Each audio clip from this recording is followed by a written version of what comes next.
ਜਿਹੜੇ governor Gavin Newsom ਆ, ਉਹਨਾਂ ਨੇ ਪ੍ਰੋਪ 50 ਬਾਰੇ ਇਹ ਜਾਣਕਾਰੀ ਦਿੱਤੀ ਆਪਣੇ ਸਪੋਰਟਰਸ ਨੂੰ। ਕਹਿੰਦੇ ਵੀ ਹੁਣ ਡੋਨੇਟ ਕਰਨਾ ਬੰਦ ਕਰੋ।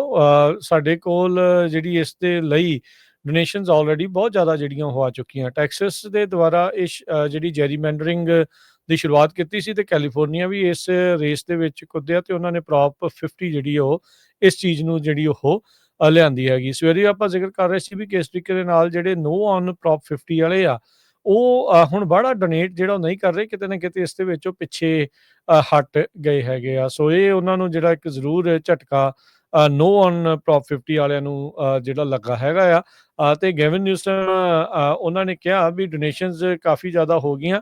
$15 ਮਿਲੀਅਨ ਉਹਨਾਂ ਨੂੰ ਇੱਕ ਡੈਮੋਕ੍ਰੇਟ ਸੁਪਰ ਪੈਕ ਵੱਲੋਂ ਮਿਲ ਗਿਆ, ਜਿਹੜਾ ਕਿ ਜਾਰਜ ਸੋਰਸ ਦੇ ਦੁਆਰਾ ਫੰਡਡ ਹੈਗਾ ਆ। $4 ਮਿਲੀਅਨ ਕਹਿੰਦੇ ਵੀ state teacher union, Tom Steyer ਇੱਕ ਬਿਲੀਅਨੇਅਰ ਤੇ ਸਾਬਕਾ ਪ੍ਰੈਜ਼ੀਡੈਂਸ਼ੀਅਲ ਡੈਮੋਕ੍ਰੇਟ ਕੈਂਡੀਡੇਟ ਆ, ਉਹਨੇ $12 ਮਿਲੀਅਨ ਜਿਹੜਾ ਇਸ ਦੇ ਵਿੱਚ ਦੇ ਦਿੱਤਾ ਹੈਗਾ ਆ। ਸੋ CBS ਦੀ ਨਵੀਂ ਪੋਲ ਮੁਤਾਬਕ 62% ਲਾਈਕਲੀ ਵੋਟਰ ਕਹਿੰਦੇ ਆ ਵੀ ਉਹ ਪ੍ਰੋਪ 50 ਦੇ ਉੱਤੇ ਯੈਸ ਜਿਹੜੇ ਉਹ ਕਰਨਗੇ।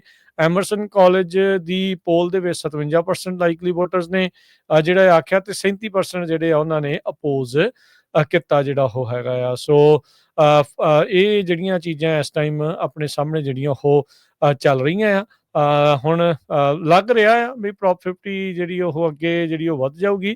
ਤੇ ਜਿੱਦਾਂ ਆਪਾਂ ਰੋਜ਼ ਹੀ ਚੇਤਾ ਕਰਾਉਂਦੇ ਆ ਵੀ ਚੇਤਾ ਨਹੀਂ ਭੁੱਲਣਾ ਚਾਹੀਦਾ ਸਿੱਖਾਂ ਨੂੰ, ਪੰਜਾਬੀਆਂ ਨੂੰ, ਵੀ ਜਿਹੜਾ ਗਵਰਨਰ ਨਿਊਸਮ ਆ ਉਹਨੇ ਸਿੱਖਾਂ ਦੇ ਅਧਿਕਾਰਾਂ ਵਾਲੇ ਜਿਹੜੇ ਬਿੱਲਾਂ ਦੇ ਉੱਤੇ ਕਿਸ ਤਰੀਕੇ ਦੇ ਨਾਲ ਵੀਟੋ ਕੀਤੀ ਸੀ।